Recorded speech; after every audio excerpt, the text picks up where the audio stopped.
સંબંધિત મિલકત સંબંધિત તથા અસામાજિક તત્વોને બોલાવી ઇન્ટ્રોગેશનનું આયોજન કરતી પૂર્વ કચ્છ ગાંધીધામ પોલીસ મહાનિર્દેશક અને મુખ્ય પોલીસ અધિકારી વિકાસ સહાય સાહેબ ગાંધીનગરના તરફથી ગુજરાત રાજ્યમાં કાયદોની વ્યવસ્થા જળવાઈ રહે તે હેતુથી અસામાજિક પ્રવૃત્તિઓ જેવી કે સરકારી જમીન પર ગેરકાયદેસર દબાણ કરવું, ગેરકાયદેસર વીજ કનેક્શન, ગેરકાયદેસર નાણાકીય વ્યવહાર, ગેરકાયદેસર પ્રોહિબિશન, જુગારની પ્રવૃત્તિ સાથે સંકળાયેલા શરીર સંબંધિત તેમજ મિલકત સંબંધિત ગુનાઓ આચરતા ઇસમોની 100 કલાકમાં યાદી તૈયાર કરી તેઓ વિરુદ્ધ કડકમાં કડક કાર્યવાહી કરવા સૂચના આપેલ હોય જે અન્વયે પોલીસ મહાનિરીક્ષક ચિરાગ કોરડિયા સાહેબ, સરહદી રેન્જ ભુજ તથા પોલીસ અધિક્ષક સાગર બાગમાર સાહેબ, પૂર્વ કચ્છ ગાંધીધામના તરફથી જિલ્લામાં આવી પ્રવૃત્તિ આચરતા ઇસમો પર રોક લગાવવા અને જરૂરી અટકાયતી પગલાં લેવા સૂચના આપેલ હોય જેથી પૂર્વ કચ્છ ગાંધીધામ જિલ્લામાં 2 કે તેથી વધુ ગુનામાં પકડાયેલ શરીર સંબંધી આરોપીઓ, મિલકત સંબંધી આરોપીઓ તથા સામાજિક તત્વોને પોલીસ હેડક્વાર્ટર્સ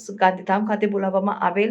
આમાં કુલ આરોપીઓ હાજર રહેલ અને નાયબ પોલીસ અધિક્ષક અંજાર બચાવ, તમામ પોલીસ સ્ટેશનના અધિકારીશ્રીઓ, police inspector, LCB, SOG, LIB, police headquarters અને પોલીસ સબ ઇન્સ્પેક્ટર RB9 હાજર રહેલ. આ મીટિંગમાં પોલીસ અધિક્ષક સાગર બાગમાર સાહેબ તથા તમામ આરોપીઓને જણાવેલ કે ગુનો કરતા આરોપીઓ પોલીસની નજરમાં હોય અને પોલીસ દ્વારા આરોપીઓને અવારનવાર ચેક પણ કરવામાં આવે છે જેથી તમામ આરોપીઓને ગુનાઓ ન આચરવા તથા હવે પછી ભવિષ્યમાં આવી ભૂલો નહીં કરવા માટે તેમજ આવા ગુના કરવાથી પાછળ કુટુંબ, બાળકોને હેરાનગતિ ભોગવવાનો વારો આવે છે જેથી તમામ આરોપીઓને હવે પછી ગુના નહીં આચરવા જણાવવામાં આવે. જો ફરીથી આવા ગુનાઓ આચરવામાં આવશે તો પૂર્વ કચ્છ ગાંધીધામ પોલીસ દ્વારા કડક કાર્યવાહી કરવામાં આવશે તેવું જણાવવામાં આવેલ અને તમામ આરોપીઓના રેકોર્ડ પોલીસ સ્ટેશનમાં હાથ ઉપર રહે તે માટે ડોઝિયર્સ ફોર્મ ભરવામાં આવેલ. હાજર રહેલ આરોપીઓની સંખ્યા 262.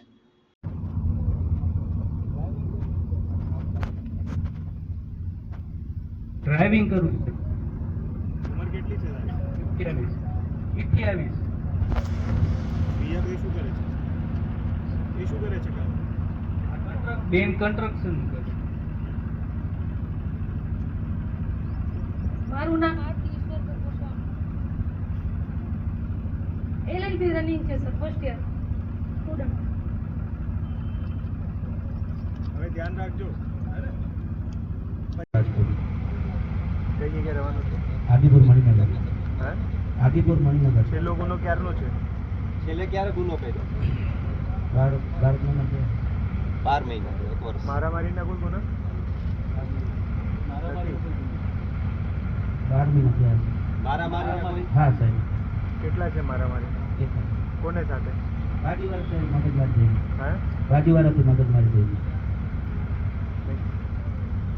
આજે અહીંયા શેણઈ પોલીસ હેડક્વાર્ટર ખાતે પૂર્વ કચ્છ જિલ્લાના જે શરીર સંબંધી અને મિલકત સંબંધી છેલ્લા 4-5 વર્ષ દરમિયાન જે બનાવો બનેલ છે અને એમાં જે આરોપી સંકળાયેલા છે એ આરોપીઓનું અહીંયા જિલ્લા હેડક્વાર્ટર ખાતે એક ઇન્ટ્રોગેશન રાખવામાં આવેલું હતું અને એની સાથે સાથે એ લોકોને ખાસ સમજ પણ કરવામાં આવી છે કે ફરીથી ક્રાઇમની સાથે સંકળાય નહીં અને નહીં સંકળાય તો એમના પરિવાર અને એમનું સમાજને પણ જે છે અને ઓવરઓલ આખા આપણે ક્ષેત્રને પણ જે છે શાંતિ થાય અને એનાથી એમને પણ મદદ મળે અને એની સાથે સાથે આખા સમાજને પણ જે છે અગર ક્રાઇમ નહીં થાય તો બધાને જે છે સુખ અને શાંતિ રહે એ પ્રમાણેની ખાસ સૂચન આપવામાં આવ્યું છે. અને એની સાથે સાથે અગર કોઈ પણ જે છે જેમની ક્રાઇમ હિસ્ટ્રી રિપીટ થતી હોય તો એમના વિરુદ્ધમાં કાયદાકીય રીતે જે બેસ્ટ અવેલેબલ ઓપ્શન્સ છે એ પ્રમાણે બધી કાર્યવાહી જે છે